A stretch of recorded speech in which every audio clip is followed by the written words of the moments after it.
On the സ്പോട്ടിൻ്റെ മറ്റൊരു പുതിയ എപ്പിസോഡിലേക്ക് എല്ലാവർക്കും സ്വാഗതം. നീന ഇന്ന് കേരളക്കരയാകെ പറഞ്ഞിരിക്കുന്ന മലയാളികൾ മൊത്തം പറയുന്ന ഒരു പേരാണ് നീന. നീനയെക്കുറിച്ചുള്ള വിശേഷങ്ങളാണ് ഈ ആഴ്ച ഞാൻ നിങ്ങളോട് പങ്കുവയ്ക്കാൻ വേണ്ടി പോകുന്നത്. ഞാൻ മാത്രമല്ല, മലയാളത്തിൽ തൊട്ടതെല്ലാം പൊന്നാക്കിയ, അല്ലെങ്കിൽ മലയാളികളുടെ സ്വന്തം ഒരു കുടുംബത്തിലെ അംഗത്തെ പോലെ കരുതുന്ന നമ്മുടെ സ്വന്തം ലാൽജോ സാറാണ് ഇന്ന് നമ്മുടെ കൂടെ ഉള്ളത്. നീനയുടെ വിശേഷങ്ങൾ നമ്മൾ ഇന്ന് പങ്കുവെക്കാൻ വേണ്ടി, നിങ്ങൾ കണ്ടില്ലേ, കുറച്ച് ഭയങ്കര ഗംഭീരമായ ആംബിയൻസിലാണ് ഞങ്ങൾ രണ്ടുപേരും ഇവിടെ ഇരിക്കുന്നത്. അരോമ റെസ്റ്റോറൻറ്റിലാണ്. അരോമ റെസ്റ്റോറൻറ്റ് സ്ഥിതി ചെയ്യുന്നത് നമ്മുടെ സ്വന്തം ക്രൗൺ പ്ലാസയിലാണ്. ക്രൗൺ പ്ലാസയുടെ ഭയങ്കര ഗംഭീരമായ അന്തരീക്ഷത്തിൽ നമ്മൾ രാജു സാറുമായിട്ട് ചാറ്റ് ചെയ്യാൻ വേണ്ടി പോവാണ്. തുടങ്ങാം നമുക്ക്. Hi sir. ഹലോ. ആദ്യം തന്നെ ഒറ്റ ചോദ്യമുള്ളൂ, എന്താണ് നീന? ആരാണ് നീന? നീന നീ ഹൈഫൻ നായാണ്. നീനയും നളിനിയും ചേരുന്നതാണ് നീന. നീന നീന നീനയും നളിനിയും രണ്ട് സ്ത്രീ കഥാപാത്രങ്ങളാണ്. രണ്ട് തലത്തിൽ വളരെ സ്ട്രോങ് ആയിട്ടുള്ള രണ്ട് സ്ത്രീകളാണ്. രണ്ട് ധ്രുവങ്ങളിൽ നിൽക്കുന്ന രണ്ട് സ്ത്രീകളാണ്. അവരുടേതായിട്ടുള്ള ഒരു സ്ട്രെങ്ത് ഉള്ള സ്ത്രീകളാണ്. ലീന എന്ന് പറയുന്ന ഒരു പ്രധാന കഥാപാത്രം നമ്മൾ സാധാരണ കണ്ടുവരുന്ന, നമ്മൾ സിനിമകളിൽ കണ്ടുവരുന്ന തരത്തിലുള്ളൊരു നായികയല്ല. കാരണം അത് കണ്ടപ്പോൾ എനിക്ക് മനസ്സിലായി, ആദ്യമായിട്ടാണ് മലയാളത്തിൽ ഒരുപാട് സ്ത്രീകളെ മെയിൻ കഥാപാത്രങ്ങൾ ഒരുപാട് സിനിമകളും മലയാളത്തിൽ വന്നിട്ടുണ്ട്. പക്ഷേ അടിച്ചു കോൺ തെറ്റിയ ഒരു നായിക വരുന്നത് ആദ്യമായിട്ടാണ്. അത് തന്നെയായിരുന്നു ഈ സിനിമയുടെ ഒരു വലിയ ചലഞ്ച്. പക്ഷേ എൻ്റെ ഏറ്റവും വലിയ സന്തോഷം എന്ന് പറയുന്നത്, അത് ആളുകൾ സാധാരണ ഒരു മടുപ്പോട് കൂടിയിട്ടോ അല്ലെങ്കിൽ ഒരു അവേർഷനോട് കൂടിയിട്ട് കാണുന്ന ഒരു കാര്യം ആളുകൾ വളരെ ഹാപ്പി ആയിട്ട് കണ്ടു. അതിനൊരു ഫണ്ണായിട്ട് ആൾക്കാർ എടുത്തു. സത്യമായിട്ടും അത് തന്നെയാണ് എനിക്ക് തോന്നുന്നു സിനിമയിലെ ഏറ്റവും വലിയൊരു ഹൈലൈറ്റ്. എങ്ങനെയായിരുന്നു സാർ ഈ ഇങ്ങനെ ഒരു ക്യാരക്ടറിനെ കണ്ടെത്തിയത്? കാരണം അത് ശരിക്കും പറഞ്ഞാൽ ഇപ്പോൾ ആണുങ്ങൾക്ക് ഈസിയാണ് ഒരു വെള്ളം അടിച്ചൊരു സീൻ കാണിക്കാൻ. ഇപ്പം എന്നോട് കാണിക്കാൻ പറഞ്ഞാൽ നമ്മളും കാണിക്കും, സിമ്പിളായിട്ട്. നമ്മൾ അടിക്കില്ലേ പോലും നമ്മൾ കാണിക്കാൻ പറ്റും. പക്ഷെ ഒരു പെൺകുട്ടിക്ക് ഇത്ര പെർഫെക്റ്റ് ആയിട്ട് ആ ഒരു ക്യാരക്ടർ അതെങ്ങനെ കണ്ടെത്തിയാ നീനനെ? ദീപ്തി സതീന് നമ്മൾ ഈ ക്യാരക്ടറിന് വേണ്ടിയിട്ട് ഒരു 10-80 പെൺകുട്ടികളെ നോക്കിയിട്ടുണ്ടായിരുന്നു, ഓഡിഷൻ ചെയ്തിട്ടുണ്ടായിരുന്നു. അതിൽ കുറേ കഴിഞ്ഞപ്പോൾ അതിനെ പറ്റിയ ഒരാളെ കിട്ടില്ല എന്ന് തോന്നിയിട്ട് നിലവിലുള്ള എക്സ്പീരിയൻസ്ഡ് ആയിട്ടുള്ള ഒരാളെ തന്നെ വെച്ചാലോ എന്ന് ആലോചിച്ചു. കാരണം വളരെ ഒരുപാട് ഡയലോഗ്സ് ഉണ്ട്, ഒരുപാട് സീനുകളുണ്ട്. അപ്പോൾ ഒരു പുതിയ ആൾ വന്നാൽ പെട്ടുപോകാൻ സാധ്യതയുള്ള ഒരു ക്യാരക്ടറാണ്. അങ്ങനെ പലരെയും സംഭവിച്ചു. അപ്പോൾ ചിലർക്ക് മുടി വെട്ടാൻ പറ്റില്ല, അങ്ങനെയുള്ള ചില പ്രശ്നങ്ങൾ. ചിലർക്ക് സ്മോക്ക് ചെയ്യാൻ പറ്റില്ല. അങ്ങനെയാണ് ഏറ്റവും ആദ്യം ഫോട്ടോസ് അയച്ച ഗ്രൂപ്പിലുണ്ടായിരുന്ന ഒരു ഫോട്ടോ ആയിരുന്നു ഈ കുട്ടിയുടെ, നീനയാണ്. അപ്പോൾ അന്ന് ഈ പോർട്ട്ഫോളിയോസ് കണ്ടാൽ ഞാൻ സാധാരണ ശ്രദ്ധിക്കാറൊന്നുമില്ല. കാരണം അതിൽ ഒന്നും മനസ്സിലാവില്ല, ഒരാളുടെ ഒരു ക്യാരക്ടറൊന്നും പിടികിട്ടില്ല. ഒരു പോർട്ട്ഫോളിയോ എല്ലാം ചാണം മെഴുകിയ പോലെ എല്ലാം കറക്റ്റ് ചെയ്ത്. അപ്പോൾ പിന്നീട് അതൊരു റജി ഭാസ്കർ എന്ന് പറഞ്ഞൊരു ഫാഷൻ ഫോട്ടോഗ്രാഫറാണ് ഈ കുട്ടിയുടെ ഫോട്ടോസൊക്കെ എനിക്ക് അയച്ചത്. പുള്ളി പറഞ്ഞിരുന്നു നല്ല ആറ്റിറ്റ്യൂഡുള്ള ഒരു കുട്ടിയൊക്കെയാണ്, അഭിനയിക്കാൻ പറ്റും അവർക്ക് എന്നൊക്കെ പറഞ്ഞിരുന്നു. പക്ഷേ എനിക്ക് ഫോട്ടോസ് ഇങ്ങനെ കുറേ ഫോട്ടോസ് കണ്ട് എൻ്റെ കൂട്ടത്തിൽ കണ്ടപ്പോൾ പ്രത്യേകതയൊന്നും തോന്നാതെ ഞാൻ അങ്ങനെ വിട്ടതാണ്. പക്ഷെ പിന്നീട് എസ്കേപ്പ് ഫ്രം ഉഗാണ്ട എന്ന് പറഞ്ഞ സിനിമയുടെ ഡയറക്ടർ രാജേഷ് വിജയബാബുവിനോട് പറഞ്ഞു, അദ്ദേഹത്തിൻ്റെ ഭാര്യ മിസ് കേരള നടന്നപ്പോൾ അത് കുട്ടികളെ ഗ്രൂം ചെയ്ത് പുള്ളിക്കാരൻ്റെ ഭാര്യയായിരുന്നു. അപ്പോൾ അതിലുണ്ടായിരുന്നൊരു പെൺകുട്ടി ഇതുപോലെ ലാൽജോസിന് ഫോട്ടോ ഒക്കെ അയച്ചു കൊടുത്തു. പിന്നെ വിവരമൊന്നും അറിഞ്ഞില്ല. ആ കുട്ടി നല്ലതുണ്ടോ ഒന്ന് കാണാൻ പറയുമോ സാറിനോട് എന്ന് പറഞ്ഞു. അപ്പോൾ അത് വിജയബാബു എന്നോട് വന്ന് പറഞ്ഞു. അപ്പോൾ ഞാൻ ശരി എന്നാൽ കണ്ടേക്കാം. അവസാനം സിനിമ തുടങ്ങേണ്ട സമയം ഒരാളെ കിട്ടാണ്ട് നമ്മൾ ശരിക്കും കുടുങ്ങിയിരിക്കുകയായിരുന്നു. അങ്ങനെ ഇവരെ ബോംബെയിൽ നിന്ന് വരുത്തി ഓഡിഷൻ ചെയ്തപ്പോൾ തന്നെ എനിക്ക് മനസ്സിലായി ഇതാണ് നമ്മുടെ ആളെന്ന്. വിജയബാബു സാറിന്റെ കാര്യം പറഞ്ഞപ്പോൾ വിജയബാബു ആ ഒരു ക്യാരക്ടർ എനിക്ക് തോന്നുന്നത് ഒരു ബ്രേക്ക് ആയിരിക്കും വിജയബാബു സാറിന്. കാരണം ഇതുപോലൊരു ക്യാരക്ടർ ഞാൻ ഇതുവരെ വിജയബാബുവിന്റെ ജീവിതത്തിൽ ഇത്തരം സിനിമകളിൽ പുള്ളിക്കാരൻ ചെയ്തിട്ടുണ്ടെങ്കിൽ പോലും ഇങ്ങനൊരു ക്യാരക്ടർ ഞാൻ കണ്ടിട്ടില്ല. എന്തായിരുന്നു വിജയബാബുവിലേക്ക് ഈ ഒരു ക്യാരക്ടർ കൊണ്ട് എത്താനുള്ളൊരു കാരണം എന്തായിരുന്നു? അല്ല, ഇത് വളരെ മെച്ചോർഡായിട്ടുള്ള ഒരു പെർഫോമൻസ് ആവശ്യമുള്ള ഒരു ക്യാരക്ടറായിരുന്നു. അതിന് ഇപ്പോൾ ഒരു നിലവിലുള്ള ഒരു വലിയ താരം വന്നാൽ ആ താരത്തിൻ്റെ ആരാധകരെ തൃപ്തിപ്പെടുത്തുന്ന കാര്യങ്ങൾ ഈ സിനിമയിൽ നമുക്ക് നിർബന്ധപൂർവ്വം ചെയ്യാൻ പറ്റില്ല. അപ്പോൾ അത് തന്നെ ഈ സിനിമയുടെ ഒരു മൈനസ് ആവും ആദ്യത്തെ ദിവസം. കാരണം ഈ ആരാധകർക്ക് വേറൊന്നും അറിയണ്ടല്ലോ, അവരാഗ്രഹിക്കുന്ന കാര്യങ്ങൾ ഇയാൾ ചെയ്തിട്ടുണ്ടോ, അല്ലെങ്കിൽ അവർക്ക് ഇഷ്ടമില്ലാത്ത കാര്യങ്ങൾ വല്ലതും ഇദ്ദേഹം ചെയ്തിട്ടുണ്ടോ എന്നാണ് നോക്കുക. അപ്പോൾ ഈ ഒരു സിനിമയ്ക്ക് അത് ഭയങ്കര ഡാമേജിങ് ആവും. ഒന്നാമത്തെ കാര്യം അത്. വിജയബാബുവിനെ സെലക്ട് ചെയ്യാനുള്ള കാരണം ഈ സിനിമയുടെ നായകന് ഒരു കോർപ്പറേറ്റ് സ്വഭാവമുള്ള ഒരാളാണ്. അപ്പോൾ വിജയബാബു എനിക്ക് വളരെ പേഴ്സണലായിട്ട് അറിയുന്ന ആളാണ്. അയാളൊരു കോർപ്പറേറ്റ് ഫീൽഡിൽ ഇഷ്ടംപോലെ വർക്ക് ചെയ്ത് പായ്ക്ക് തെളിഞ്ഞിട്ടുള്ള ഒരാളാണ്. അപ്പോൾ ആ എക്സ്പീരിയൻസ് ഈ കഥയുടെ ആദ്യ പകുതിയിൽ അദ്ദേഹത്തിന് വെറുതെ ബിഹേവ് ചെയ്താൽ മതി. ആ ഒരു എക്സ്പീരിയൻസ് ഇല്ലാത്ത ഒരാൾ അതായിട്ട് അഭിനയിക്കേണ്ടി വരും. അപ്പോൾ വിജയ് ആവുമ്പോൾ വിജയ് വെറുതെ നടന്നാൽ തന്നെ അതാണ് അതിൻ്റെ കറക്റ്റാണ്.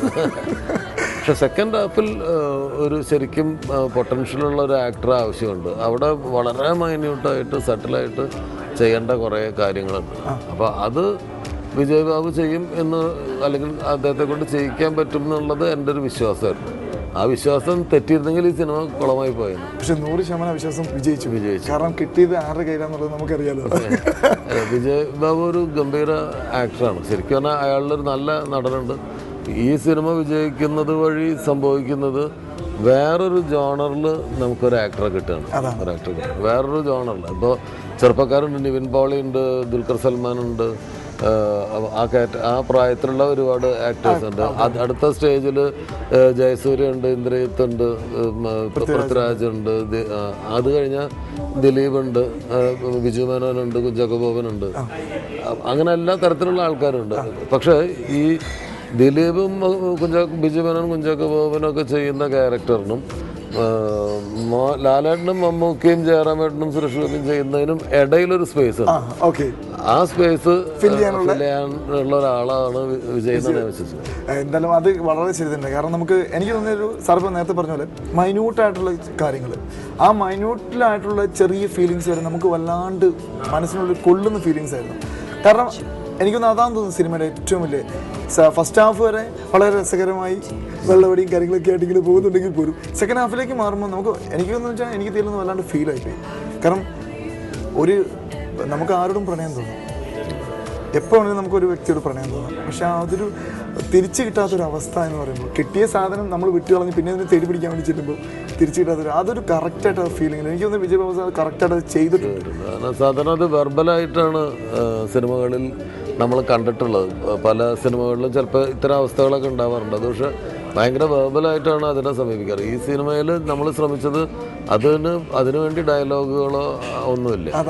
അത് അവരുടെ ചെറിയ ജസ്റ്റേഴ്സിലാണ് ആ കാര്യങ്ങൾ പറയാൻ ശ്രമിച്ചത്. ഞാൻ പ്രേക്ഷകർക്കൊരു വലിയ സല്യൂട്ട് കൊടുക്കുന്നത് അത് ആക്സെപ്റ്റ് മനസ്സിലാക്കുകയും അതിൻ്റെ കൂടെ പോവുകയും ചെയ്തു എന്നുള്ളതാണ്. സത്യമായിട്ടും അതായിരുന്നു ഈ സിനിമ ചെയ്യുമ്പോഴത്തെ, ഈ സെക്കൻഡ് ഹാഫ് ആയിരുന്നു ഈ സിനിമ ചെയ്യുമ്പോഴത്തെ ഏറ്റവും വലിയ വെല്ലുവിളി. അതായത് കുറേ സീനുകൾ നമുക്ക് ആ കഥ നടക്കുന്ന പശ്ചാത്തലം പുതിയതായതുകൊണ്ട്, അതിനെക്കുറിച്ച് ആളുകൾക്ക് അധികം അറിയാത്തതുകൊണ്ട് അതിന് കുറച്ച് വിശദമായിട്ടുള്ള കാര്യങ്ങൾ ആവശ്യമുണ്ടായിരുന്നു.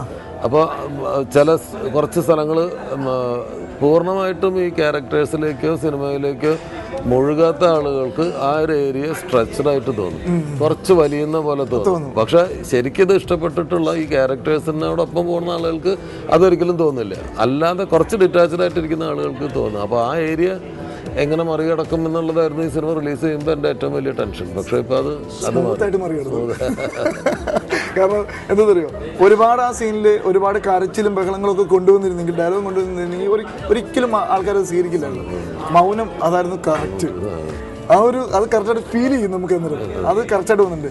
പിന്നെ എടുത്തു പറഞ്ഞതെന്ന് വെച്ചാൽ തുള്ളിച്ചാടി നടക്കുന്ന ഒരു ആനയാണ് നമുക്ക് എല്ലാവർക്കും അറിയാവുന്നത്. ആനക്കസൻ എന്ന് പറഞ്ഞാൽ ബഹളം വെച്ച് ഓടിച്ചാടി പറന്ന് നടക്കുന്ന ഒരു ക്യാരക്ടർ. പക്ഷേ ഇതിൽ കറക്റ്റ് എനിക്ക് തോന്നുന്നു ഈ കാലത്തൊന്നും ഇങ്ങനൊരു ജീവിതത്തിൽ ഇങ്ങനൊരു ക്യാരക്ടർ ഉണ്ടാവും എന്നുള്ള സംശയമാണ്. അല്ലല്ല, അത് അത്തരം ഒരുപാട് ഭാര്യമാരെ എനിക്കറിയാം.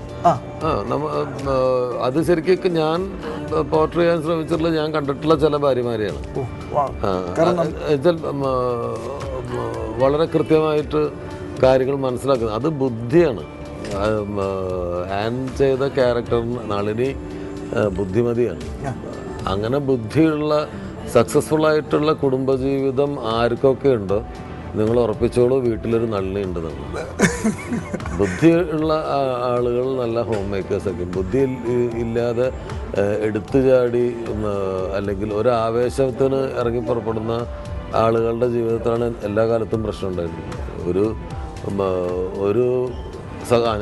ഞാനും എൻ്റെ ഭാര്യയും 50 വർഷമായി സ്വസ്ഥമായ കുടുംബജീവിതം നയിക്കുന്നു, അല്ലെങ്കിൽ 50 വർഷം തികച്ചു ദാമ്പത്യം എന്ന് പറഞ്ഞിട്ടുണ്ടെങ്കിൽ അതിൻ്റെ അർത്ഥം ആ വീട്ടിലെ ഭാര്യ നളിനിയാണെന്നുള്ളത്, ബുദ്ധിയുള്ള സ്ത്രീയാണെന്നുള്ളത്.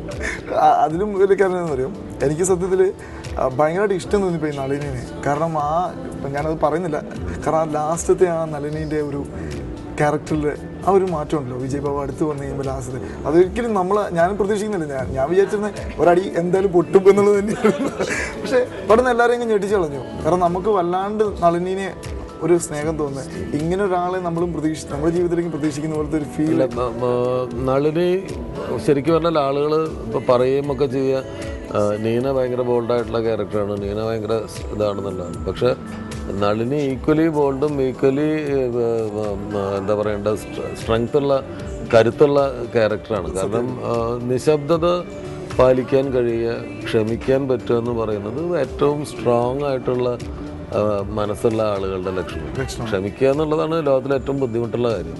അപ്പോൾ നമുക്ക് ഒരാൾ നമ്മളോടൊരു ദ്രോഹം ചെയ്തു, അല്ലെങ്കിൽ ഒരാൾ നമ്മളോടൊരു തെറ്റ് ചെയ്തു, അത് ക്ഷമിക്കണമെങ്കിൽ നമുക്ക് വളരെ ശക്തമായിട്ടുള്ളൊരു മൈൻഡ് ഉണ്ടെങ്കിൽ നമുക്കത് സാധിക്കുള്ളൂ.